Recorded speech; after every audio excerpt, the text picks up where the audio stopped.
নমস্কার বন্ধুরা, বাংলার স্বাদে আপনাদের সবাইকে স্বাগত। অনেক সময় উইকেন্ডের দিকে এসে বাড়ির ফ্রিজে তেমন একটা মাছ মাংস বা সবজিও থাকে না, তাই রান্নার ইচ্ছেটাও তেমন একটা থাকে না।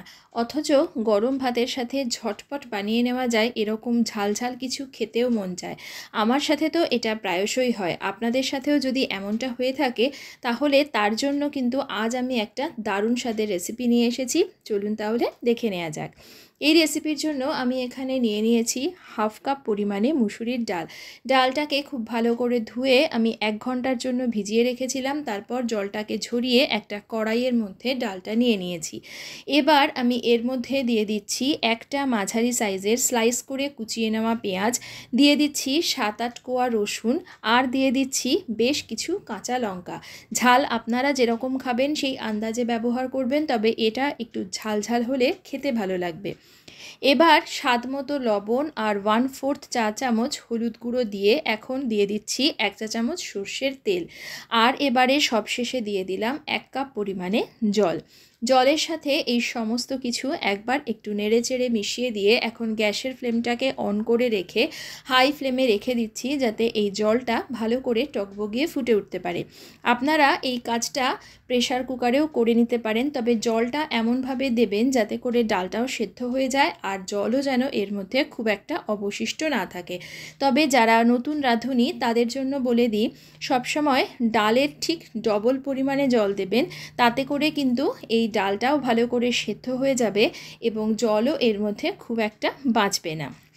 এখন দেখুন নাড়াচাড়া করতে করতে এই জলটা ভালো করে ফুটে উঠেছে। এবার গ্যাস কমিয়ে এটাকে ঢাকা দিয়ে আমি খুব ভালো করে সেদ্ধ করে নিয়ে ফিরে আসছি।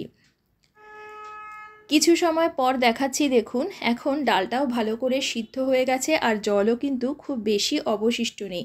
মাঝখানে আমি ঢাকনাটা তুলে 1-2 বার একটু নেড়েচেড়ে দিয়েছিলাম, আর যেটুকু জলজলে ভাব এখানে দেখা যাচ্ছে সেটুকুকেও আমি মেরে নেব। সেই কারণে গ্যাসের জোরটাকে একটু বাড়িয়ে দিয়ে ক্রমাগত নাড়াচাড়া করতে করতে আমি এই জলটাকে একদম টানিয়ে নিয়ে ডালটাকে একটু ভাজা ভাজা করে নেব। দেখতেই পাচ্ছেন ঠিক এই ধরনের কনসিস্টেন্সিতে আমার নিয়ে আসতে হবে। এখন গ্যাসের ফ্লেমটাকে অফ করে দিচ্ছি আর কড়াইটাকে সরিয়ে রেখে ডালটাকে খুব ভালো করে ঠান্ডা করে নেব। যতক্ষণে ডালটা ঠান্ডা হচ্ছে ততক্ষণে অন্য একটা কড়াই গ্যাসে বসিয়ে ভালো করে গরম করে তাতে 2 টেবিল চামচ মতন সর্ষের তেল গরম করে তাতে দিয়ে দিচ্ছি 2টো শুকনো লঙ্কা। শুকনো লঙ্কাটা না দিলেও চলে, তবে যেহেতু ভর্তার যে কোনো রেসিপিতে একটু শুকনো লঙ্কার ফ্লেভারটা দিলে খেতে ভালো লাগবে, তাই আমি ব্যবহার করেছি। তবে এটা অল্পই দিয়েছি, কেননা আমি যথেষ্ট পরিমাণে কিন্তু কাঁচা লঙ্কা এতে অলরেডি দিয়ে ফেলেছি। তবে কারোর যদি শুকনো লঙ্কা খেতে অসুবিধে হয় সেক্ষেত্রে না দিলেও চলবে। শুকনো লঙ্কাটাকে ভালো করে লালচে করে ভেজে তুলে নিয়ে ওই তেলের মধ্যে একটা মাঝারি সাইজের কুচিয়ে নেওয়া পেঁয়াজ দিয়ে দিলাম। পেঁয়াজটাকে খুব ভালো করে বেশ একটু লালচে করে ভেজে নেব, মানে আমরা যেরকমভাবে বেরেস্তা বানাই ঠিক সেইভাবে। তবে এই পেঁয়াজটাকে কিন্তু তার জন্য ডুবো তেলে ভাজবার একেবারেই দরকার নেই। দেখতেই পাচ্ছেন বেশ লালচে করে পেঁয়াজটা ভাজা হয়ে গেছে। এবার আমি এর মধ্যে দিয়ে দিচ্ছি 10-12টা খোসা ছাড়িয়ে পরিষ্কার করে নেওয়া চিংড়ি মাছ। সামান্য একটু লবণ দিয়ে একদম ঘড়ি ধরে 2 থেকে 3 মিনিট পেঁয়াজের সাথে এই চিংড়ি মাছগুলোকে আমি ভেজে নেব। চিংড়ি মাছের পরিমাণটা আরেকটু বেশি দিলে আরও ভালো হয়, তবে আমার কাছে আজ ফ্রিজে এটুকুই ছিল। আর চিংড়ি মাছ অতিরিক্ত সময় কিন্তু ভাজবেন না, তাহলে এগুলো চিউই হয়ে যাবে, তখন কিন্তু খেতে ভালো লাগবে না। 2-3 মিনিট আমি ভেজে নিয়েছি। এবার গ্যাসের ফ্লেমটাকে অফ করে এগুলোকেও ঠান্ডা করতে রেখে দেব। এখন সেই যে প্রথমে আমি শুকনো লঙ্কা দুটো ভেজে নিয়েছিলাম তার মধ্যে সামান্য একটুখানি লবণ দিয়ে খুব ভালো করে লবণের সাথে এই শুকনো লঙ্কা ভাজাটাকে একটু ডলে নেব। এই মাখাটা যত ভালো হবে ভর্তার টেস্ট কিন্তু তত ভালো হবে। তবে অনেকেরই শুকনো লঙ্কা হাতে লাগলে জ্বালা করে, সেক্ষেত্রে আপনারা হাতে একটু সর্ষের তেল মাখিয়ে নিতে পারেন। তবে আমার তেমন কোনো সমস্যা হয় না, তাই আমি আর সর্ষের তেল মাখাইনি। লঙ্কাটা ভালো করে চটকে নিয়ে তার মধ্যে 1 মুঠো ধনেপাতা কুচি আর 1 চা চামচ সর্ষের তেল দিয়ে তারপর তাতে ভেজে রাখা পেঁয়াজ আর চিংড়ি মাছটা দিয়ে দিলাম। চিংড়ি মাছটাকে আগে আমি একটু চটকে নিচ্ছি, আর দেখুন ঘড়ি ধরে একদম 2-3 মিনিটই ভেজেছিলাম বলে চিংড়ি মাছগুলো কিন্তু একদম সফট হয়ে রয়েছে, এগুলো একটুও চিবি হয়ে যায়নি।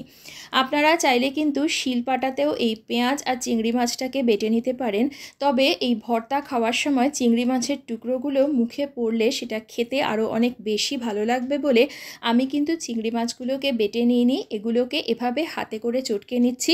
তবে আপনাদের পছন্দ হলে আপনারা কিন্তু অবশ্যই করে নিতে পারেন। খুব ভালো করে শুকনো লঙ্কার সাথে চিংড়ি মাছ আর পেঁয়াজটাকে মেখে নিয়ে এবার সেই যে ডালটাকে শুকনো করে ঠান্ডা করে রেখেছিলাম সেটা এর মধ্যে দিয়ে সমস্ত কিছু একসাথে এবার খুব ভালো করে মিশিয়ে নিতে হবে, আর কোনো কিছুই এর মধ্যে মিশিয়ে নেওয়ার নেই। ডালটাকে ভালো করে মেখে নিয়ে এই সময় একটু লবণ আর ঝালটা আপনারা চেক করে নেবেন। আর এটা ভালো করে মেখে নিয়েই আমি গরম ভাতের সাথে পরিবেশন করেছি ডাল চিংড়ির ভর্তা। রেসিপিটি কেমন লাগলো আমাকে কমেন্ট করে জানাবেন, আর ভিডিওটি শেষ পর্যন্ত দেখার জন্য সকলকে জানাই অসংখ্য ধন্যবাদ।